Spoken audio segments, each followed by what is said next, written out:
The air in the server room was thick with the humid scent of hot metal and ozone. Chioma wasn't breathing. Her fingers flew over the keyboard, but they weren't her own anymore. They were caught. Damian Kang's mouth was crushed against hers, a desperate, sudden, and terrifying invasion. It was not gentle.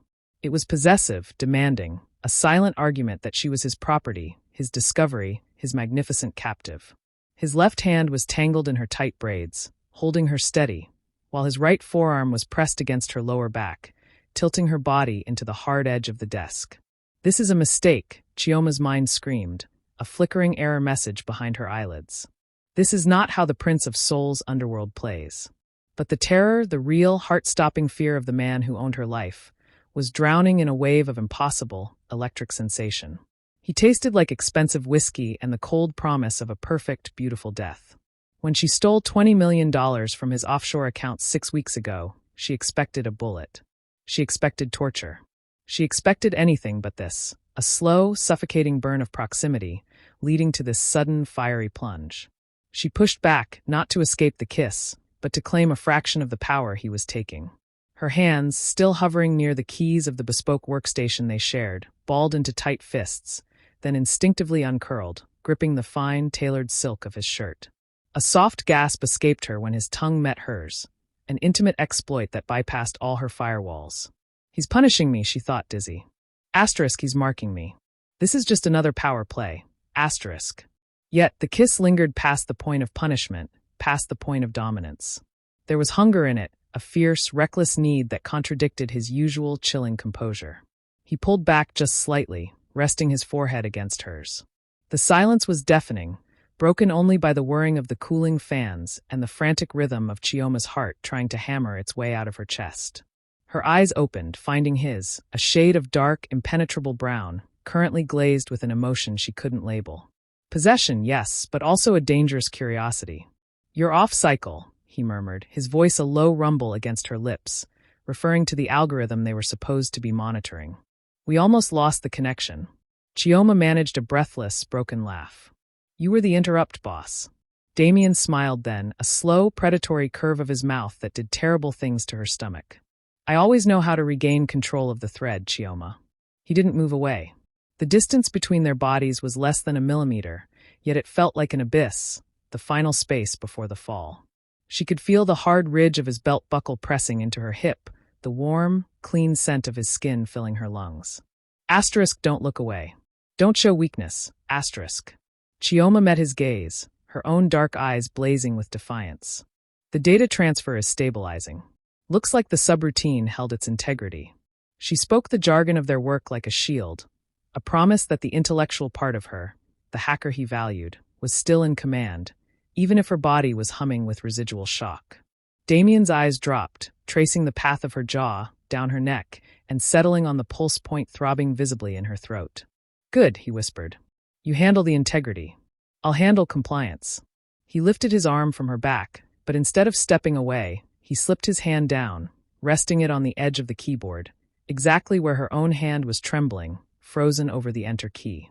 The physical contact was now minimal, but the tension was unbearable, stretched taut like a wire about to snap. They were back to work, but the rules had fundamentally changed. Before we continue, ensure to hit the subscribe button, like, and drop your comments on what you enjoyed about the story. 6 weeks earlier, Chioma Eze was known as Echo, a ghost in the machine, a legend in the dark corners of the deep web. She lived for the challenge, the elegance of the perfect intrusion. She saw Damian Kang's digital fortress, a Korean-Mafia who operated in the web world carrying out dark jobs for prolific men, a web of shell corporations and highly encrypted offshore accounts, as Mount Everest. The $20 million she siphoned off was simply proof that she had reached the summit. She was celebrating with cheap beer and takeout ramen in her tiny Seoul apartment when they came for her. Not police. Not the FBI. Men in expensive, black suits who moved like predators. She was brought blindfolded to the penthouse office of DK Global. Damian Kang sat behind a massive desk of polished black granite. He looked younger than his reputation suggested, impossibly calm, perfectly tailored, and radiating a quiet, lethal authority. The air around him felt cold. "Echo," Damian said, his voice measured and deep, as if weighing each syllable. He didn't ask her name, he used her handle. 20 million won't bankrupt me. It's an inconvenience. A nasty bug. Chioma, standing with her hands tied in front of her, felt adrenaline coursing through her. She was ready to negotiate, to beg, to offer it back. I only need one thing from you, he continued, leaning forward, resting his elbows on the desk. His eyes, the same dark color as the granite, held hers without blinking. The path. The 0 day you used to get past my core systems. The path was flawless. I've never seen anything so clean. It's proprietary, she managed, her voice surprisingly steady. Everything is proprietary until it's bought, Chioma. He finally used her real name, a soft finality in the sound. You will give me the exploit, and then you will patch it. And then you will work for me. A man stepped forward and placed a small, silver pistol on the desk. The cold metal glinted under the recessed lights. You have 2 options, Chioma, Damian said, nodding toward the gun. That is the easy, quick one. Or you become my shadow. My firewall. My personal assistant. Chioma looked from the gun to Damian's intense, unyielding face. He wasn't threatening her life. He was offering her a job with lethal benefits. She wasn't just being hired, she was being annexed. I keep the 20 million? She asked, testing. Damian laughed, a short, sharp sound devoid of humor. No, I keep the 20 million. And you keep your life. You'll be paid a salary, of course. Tax-free. And you will live here, in this building, where I can keep my investments safe. Chioma knew then that he didn't want her dead. He wanted her skill. He wanted the challenge of conquering the one thing that had ever truly breached his defenses. When do I start? She said, the fear still a cold knot in her gut, but excitement already sparking in her mind. Asterisk, he thinks he controls me. But I'm still the only one who knows the weakness in his structure. The routine they fell into was a calculated dance of proximity and distance. Chioma was given an apartment on the executive floor, luxurious and impersonal. Her workspace was a custom-built, private command center next to Damian's own office, a glass cage that was only technically private. She was his shadow. She attended meetings, sitting silently 1 seat back and 1 step to the left, listening to him orchestrate deals that bordered on the criminal, watching the fear and respect he commanded from powerful men. Their foreplay wasn't touch, it was language. Their conversations were often layered, the technical jargon hiding a deeper, more personal meaning. One afternoon, Chioma was struggling to track a phantom digital transaction that seemed to vanish into a server in the Philippines. It keeps hitting a dead drop, she muttered, frustrated, looking at the complex flow map on her screen. Damian was standing behind her, close enough that she could feel the residual warmth of his suit jacket. A dead drop is always accessible, Chioma, he corrected, his voice low. It just requires the correct key and the willingness to get your hands dirty. Chioma leaned back slightly, testing the space between them. I'm not afraid of the dirt, Damian. I just need to know the protocol for retrieval. Protocol, she meant. How far can I push this conversation before you pull back? Damian leaned closer, his breath warm on her ear. The protocol is simple. Trust the source. When the source provides the key, you follow the instruction, regardless of the risk. She shivered. Trust the source. He was reminding her who was in charge, but also implying that she could trust his intentions, or at least his focus. Their intellectual sparring was becoming their main form of intimacy. He would task her with a near-impossible security puzzle, and her successful solution was the reward. A nod, a brief flash of satisfaction in his eyes, or occasionally, a rare, genuine smile. But the games weren't only professional. Chioma started leaving little digital signatures behind in his systems. A subtle color shift in a loading screen, a tiny, almost invisible pixel change on his desktop wallpaper. They were small, harmless exploits, reminders that she could still breach his system anytime she wanted. He didn't remove them. He simply adapted to them. One morning, the wallpaper changed. It was a perfectly black image, except for a single, stylized white echo pulse, right in the center. Chioma stared at it, her heart pounding a furious rhythm against her ribs. When he walked in, she looked up, her expression carefully neutral. I see you updated your interface, boss. A matter of preference, Damian replied, settling into his chair. I find it useful to see the point of weakness clearly defined. Point of weakness.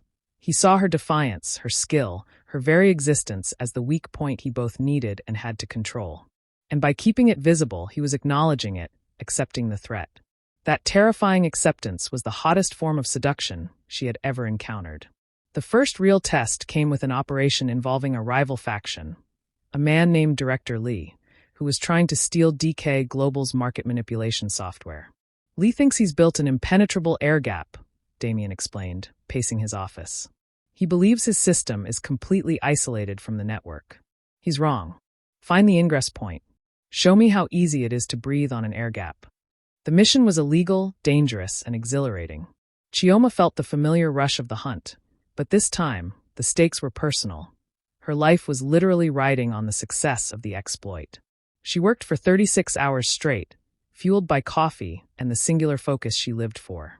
Damian stayed in the adjoining office, silent, an omnipresent anchor of pressure.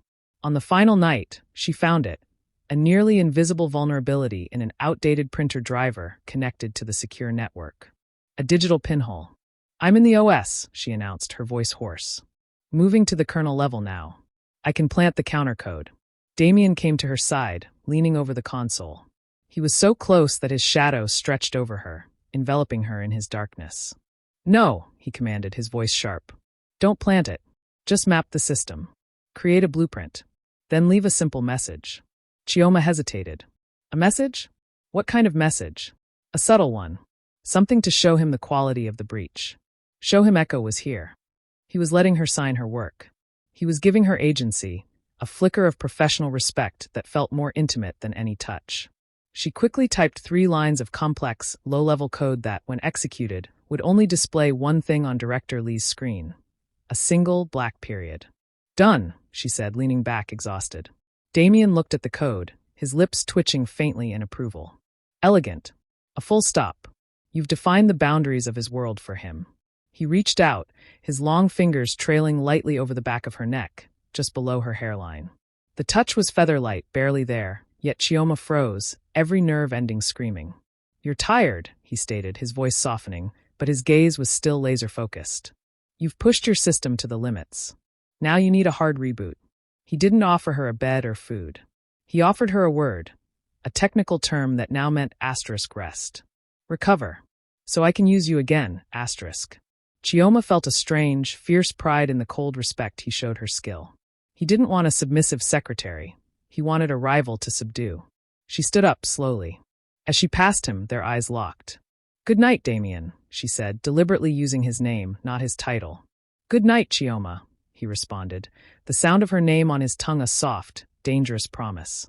The week after the Director Lee operation was a blur of high-level threat assessments and data cleanup.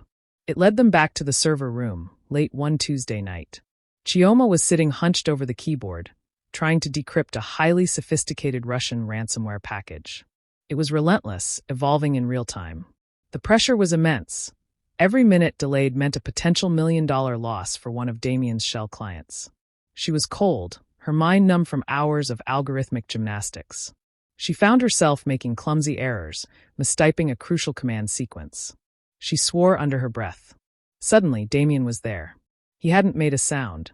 He leaned in from behind, his chest pressing against her shoulder blades, his chin hovering just above her left ear. The warmth of his body was startling against her chilled skin. He smelled of rain and sandalwood. "Your hands are too tight," he murmured, his voice a low, resonant wave that seemed to vibrate directly in her inner ear. "You're forcing the solution. Relax." Chioma tried to ignore the involuntary shiver that ran down her spine. "It's resistant. It's changing its hash with every cycle." "Then you must change the cycle," he instructed. His right hand came down, covering her left, which was currently hovering over the main command line. His skin was warm and firm, encompassing her entire hand. It was the longest, most intimate contact they had shared outside of the kiss. "Show me the sequence again," he ordered, his fingers gently guiding hers. Chioma felt her breath hitch. She couldn't think, she could only feel the overwhelming presence of him, the sheer physical weight of his body behind hers, the heat of his breath on her neck. His thumb began to stroke the back of her hand, a slow, hypnotic rhythm. It was a gesture of immense control, a clear signal that he was aware of the storm he was creating inside her. He guided her hand to type the complex decryption sequence. Her fingers, held captive by his, moved with an unnatural precision, punching the keys with clean, deliberate strokes. $decrypt key, for AV99, C2. She felt a wave of dizziness, her focus shattered not by the code, but by the pressure of his body, the rhythm of his breathing. Her arm began to tremble uncontrollably beneath his grip. The final command line was typed. The decryption process started. Damian leaned closer, his lips brushing the shell of her ear as he spoke. The sound was a private, devastating secret. You type better when you're trembling, Chioma. Asterisk inner dialogue. Chioma asterisk, it's not the fear of failure that's making me shake. It's him. He knows. He sees me reduced to pure reaction, and he likes it. He's running a live debug on my nervous system, and I'm failing the test. Why do I feel challenged by the feeling? I want to pull away, but I can't. I want to prove him wrong, but the code on the screen is running perfectly. His proximity is the most powerful catalyst I have ever encountered. Asterisk inner dialogue, Damian asterisk. She is so close to breaking. Not in a cry, but in a flare-up. Her pulse is frantic. I can feel it against my ribcage. Her hand is a tiny, delicate machine beneath mine, currently vibrating with residual energy. She thinks I am testing her technical limit, but I am testing her resilience against me. She is a beautiful piece of equipment, and she requires a high degree of heat to run at peak performance. I put my hand on her, and I see the code resolve perfectly. Her chaos is my order. She must understand that her fear, her desire, is a resource I can harness. Asterisk. He removed his hand, leaving a cold vacuum behind. He stepped back, instantly returning to the distant, tailored prince she knew. The decryption is stable, he stated, his voice flat. It seems your reaction served its purpose. Chioma swallowed hard, fighting to regain her composure. She looked at the screen, then turned, forcing herself to stand up straight. My reaction is entirely predictable, Chioma shot back, her voice shaking only slightly. It's a standard biological response to a threat vector entering the personal space. I assure you, it won't interfere with the next command. She had used his language against him. She had admitted he was a threat, but classified him as a manageable one. Damian's eyes narrowed, a glint of genuine admiration sparking in their depths. The game, she knew, had just escalated. The incident in the server room was never mentioned again. But the air between them was permanently altered, charged with a constant, humming energy. Chioma started working on a new project, the biggest, darkest thing Damian had entrusted her with. It was an advanced, proprietary system for untraceable, ultra-secure voting infrastructure, a tool that could be used for political maneuvering on a global scale. This was beyond hacking for money. This was hacking for power, the kind that changed nations. The architecture must be flawless, Chioma, Damian told her. It must be self-healing, self-propagating, and utterly invisible. It must look like natural decay. The work demanded total immersion.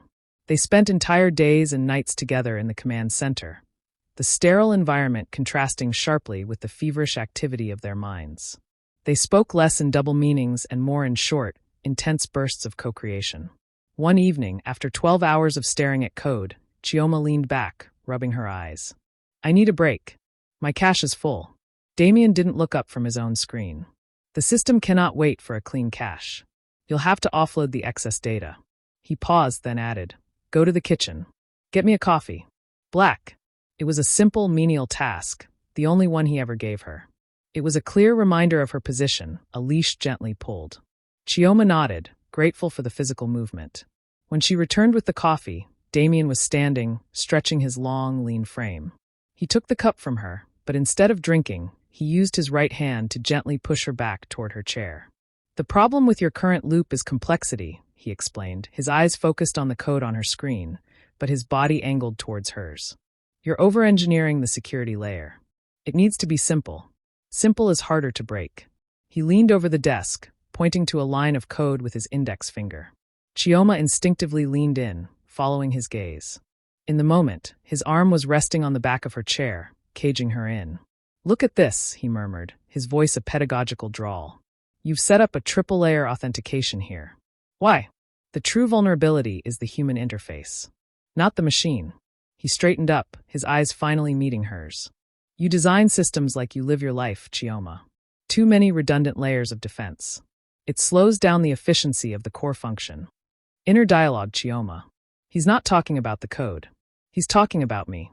He sees the walls I've built, the intellectual superiority, the professional detachment. He's calling them redundant. He's challenging me to remove the layers, to run simply exposed. The sheer nerve of his observation, the intellectual clarity of his attack, is what makes my pulse jump. It's the closest he's come to saying, "Drop your guard for me." "Defense is paramount, boss," Chioma replied, her voice firm, but her heart racing. "Without a solid perimeter, the core is easily compromised." "Only if the perimeter is visible," Damian countered, smiling with slow, devastating effect. "The best defense is one that is unknown to the attacker. The best way to hide a function is to make it look like a feature." He took a sip of his coffee, his gaze never leaving hers. "You are the feature, Chioma. Don't waste your energy on making yourself invisible. Focus on making yourself essential." Damian had a mandatory engagement, a dinner with political power brokers, and Chioma, his indispensable shadow, was required to attend. It was held in a private dining room overlooking the glittering, vertical landscape of Seoul. Chioma wore a simple black dress, feeling simultaneously exposed and invisible among the powerful figures draped in bespoke luxury. The conversation was tedious, full of veiled threats and mutual flattery. Chioma sat quietly, observing, cataloging. When the waiter poured a rich, dark red wine, Damian raised his glass to Chioma, catching her eye across the table.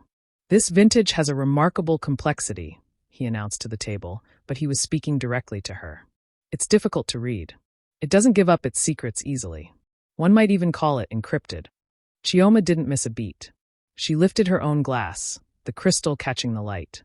"The best encryption," she said, her voice clear and carrying, "is one that requires the user to decipher it slowly, to appreciate the individual layers. Otherwise, what is the point of the mystery?" A few people chuckled politely, assuming they were discussing their latest software development.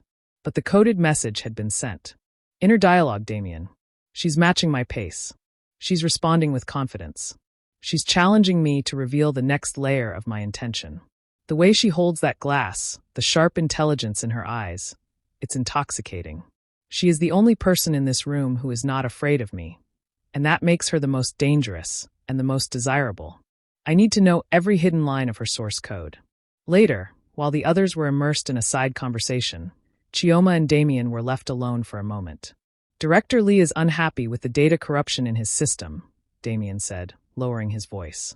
"He's still trying to locate the source of the full stop. He doesn't believe it was random." "He's right," Chioma replied, leaning in slightly. "It was highly intentional, and the path to the vulnerability is still open. A low-level backdoor that's nearly impossible to close without taking the whole thing offline." "And you know how to close that backdoor?" "I know the key, yes," Chioma confirmed. "But I prefer to keep a vulnerability I can exploit, just in case the system owner becomes unreliable." She had thrown down a gauntlet. She had admitted to keeping a weapon pointed at his own client. Damian smiled, a genuine, delighted flash of teeth. "Smart. Keeping an escape route is the highest form of self-preservation. I approve of your engineering." "I'm glad to know my work is approved," Chioma said, her tone laced with a dangerous irony. The intensity of their private exchange was a kind of high-stakes intimacy, a language of the mind that bypassed all the superficial chit-chat of the room. It was intellectual seduction in its purest form. Chioma's confidence grew, fed by the constant, thrilling challenge of playing Damian's game. She realized the hook. He wanted her skill. She made him lose control, was her greatest asset. She began to deliberately leverage her talent to push his personal boundaries. One morning, she walked into the command center and noticed his personal laptop sitting on his desk, unlocked. It was an oversight he never made. Chioma didn't touch it. Instead, she logged into her own workstation and, using a remote command line, she changed the background image on his desktop to a photo of a single, vibrant African violet, a rare, defiant burst of color in his monochrome world. When Damian returned, he sat down, glanced at the screen, and froze. He didn't react immediately. He stared at the flower, then slowly looked over at Chioma, who was calmly sipping tea. "That is a violation of my perimeter," he stated, his voice dangerously even. "No, boss," Chioma corrected him, setting down her cup. "It's a configuration file update. The desktop was set to a default display. I merely added a personalized visual theme. It's an efficiency update. It promotes cognitive stimulation. Inner dialogue, Damian. I left it unlocked for 10 seconds. 10 seconds. She found it, she executed the command, and she did it remotely from my own network. She is playing me, testing my reaction. She wants a reaction. I could kill her for this display of arrogance, this breach of professional distance. But when I look at that ridiculous, vibrant flower, all I feel is the heat of her defiance, and the terrifying reality that she is the only person who can access me without my explicit permission. She is not my shadow, she is my ghost. And I want to possess her completely. Damian stood up and walked over to her desk. He leaned his hands on the surface, trapping her gaze. "Chioma," he said, his voice dropping to a seductive register that sent shivers down her arms. "You are becoming reckless. You are testing the limits of my tolerance."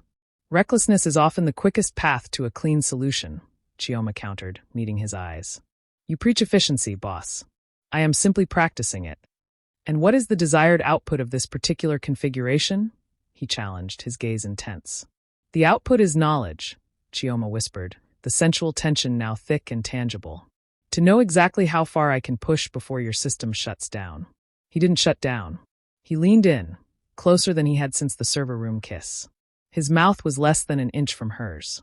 "My system doesn't shut down," Damian breathed, his voice rough. "It simply adjusts the access parameters. And once adjusted, there is no longer a need for a firewall." Chioma's breath hitched. No firewall. Total access. It was a threat and a promise, perfectly balanced on the razor's edge of desire. He straightened up, his eyes flashing with the raw, possessive need she had provoked. He walked back to his desk, deleted the flower with a single click, and opened a complex financial ledger. The visual display was gone, but the message remained. She could get in whenever she wanted. And he knew it, and he let her live with that knowledge. A week later, the stakes dramatically escalated. One of Damian's key lieutenants, a man named Miho who handled all the physical logistics, was ambushed. Miho was hospitalized, and the entire organization was thrown into chaos. Damian was pulled from the digital world into the messy, violent reality of his underworld life. He hadn't slept for 3 days. His tailor-made suit looked rumpled, his hair slightly disheveled, a crack in the perfect polished armor. He burst into the command center, his face tight with controlled rage. "We've been forked," he spat, pacing. "They used Miho's compromised location data to hit 3 key warehouses simultaneously. They have the hard drives. They have the encrypted data. We're facing a complete data loss, followed by a total organizational meltdown." Chioma instantly snapped into crisis mode. The attraction faded, replaced by pure professional focus. This was the threat she was built to face. "The hard drives are encrypted, right?" "Yes, but their team is good. They'll crack the cipher within 48 hours. I need to delete the data remotely before they can read it. I need a ghost file to overwrite the clusters." "I can do better than a ghost file," Chioma said, spinning her chair to the screen. "I can build a Trojan that looks like a legitimate, scheduled maintenance patch. When they connect the drives to their system to decrypt them, the patch will execute, not only wiping the hard drives, but also taking down their decryption server and planting a beacon for us to trace their location." Damian stopped pacing. He looked at her, his eyes hollowed with exhaustion, but bright with a desperate kind of hope. "Can you build it fast enough? We have maybe 24 hours before the drives are fully linked." "I can build it in 6 hours, Chioma promised, adrenaline surging through her veins. "But I need clean, uninterrupted access to their presumed network structure, and I need you to confirm the signature of their standard decryption tool." He placed his hands on her shoulders, a heavy, desperate weight. The gesture wasn't sexual. It was a plea for salvation. "You have it," he said, his voice strained. "You have whatever you need. Just save it, Chioma. Save my assets." Chioma felt a strange, profound warmth bloom in her chest. This was the ultimate sign of trust. He had surrendered his control to her. He was vulnerable, and she was the only solution. She worked feverishly, the code flowing through her like an extension of her own nervous system. Damian stayed, watching her every move, quietly bringing her water and protein bars, his silent presence an anchor of support. When the final Trojan package was built, tested, and ready to deploy, Chioma leaned back, utterly spent. "The payload is ready," she announced. "Sending it now." The digital package flew across the network. They watched the screen together, silent, waiting for the confirmation ping. 10 agonizing minutes later, the ping arrived. "Success, target system compromised. Data cluster overwrite initiated. Remote beacon activated." Chioma slumped in her chair, a tidal wave of relief washing over her. Damian let out a long, slow breath, running a hand through his already messy hair. He looked down at Chioma, And in that moment, the tech mafia prince was gone. All that remained was a tired, grateful man. "You saved my empire," he whispered, the admission of vulnerability staggering. "You were exposed," Chioma corrected gently, still using their language. "I simply closed the gap." He reached out, his hand hesitating for a moment before settling gently on her cheek. It was a gesture of immense tenderness, the first purely unguarded touch. "I may have saved your empire, boss," Chioma said, leaning into the warmth of his hand. "But you're the one who saved me from decay in that cheap apartment. I prefer the rush of this life." Damian's eyes softened, a deep, primal gratitude replacing the exhaustion. He pulled her gently out of the chair, not for a kiss, but simply to hold her, a moment of quiet, shared exhaustion and profound, mutual respect. The intellectual seduction had found its emotional core. The crisis secured their bond, shifting their dynamic from predator/prey to partners in crime. But the dangerous attraction was far from resolved. It had simply been given a new, deeper foundation. A few days after the successful operation, Damian was hosting a late-night private meeting. Chioma was in the adjoining command center, keeping an eye on the network. She was engrossed in monitoring the trace from the beacon she had planted when the door to her office burst open. It wasn't Damian. It was a disgruntled associate named Mr. Han, a man who had long resented Chioma's immediate trust and access to Damian. He was visibly drunk, his face red with resentment and rage. "You," he slurred, pointing a shaky finger at her. "The little hacker girl. You're what ruined Miho. You're the flaw in the system."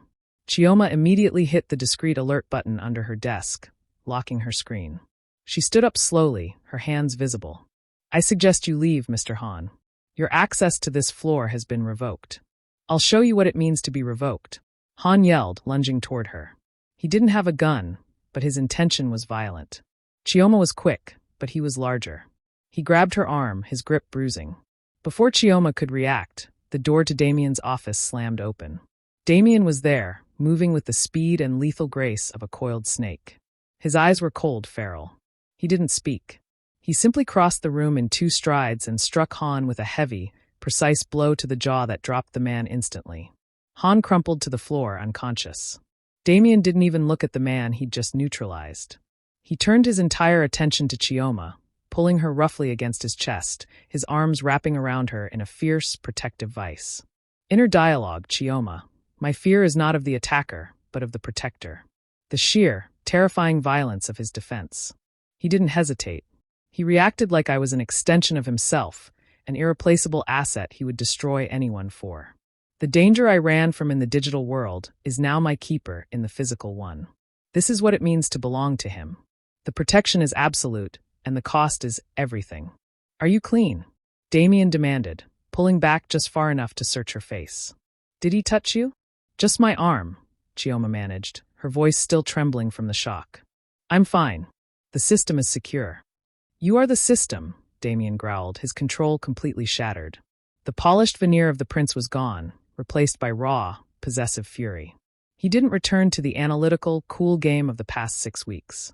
He hauled her into his office, away from the unconscious man, and pushed her gently against the cool granite of his desk.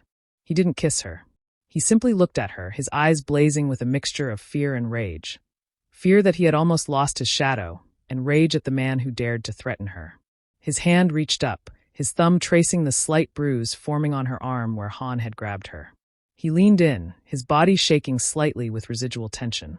"You are mine, Chioma," he whispered. The words not a declaration of love, but a statement of absolute ownership, a confession of his loss of control. "Your skill is mine. Your mind is mine. Your life is mine to command, and mine to protect. Anyone who tries to access you, they will pay a price that cannot be calculated." Chioma reached up, her own hand finding the back of his neck, pulling him closer. She looked at him, the dangerous man who held her life in his hands, the only man who truly saw her. "I know, boss," she murmured, her voice steady now, defiant. "I already know the price. Now show me the payload." She closed the final distance between them. The kiss this time was a mutual surrender to the dangerous, undeniable truth. It was the moment the firewall fell completely, accepting the risk of total, irreversible access.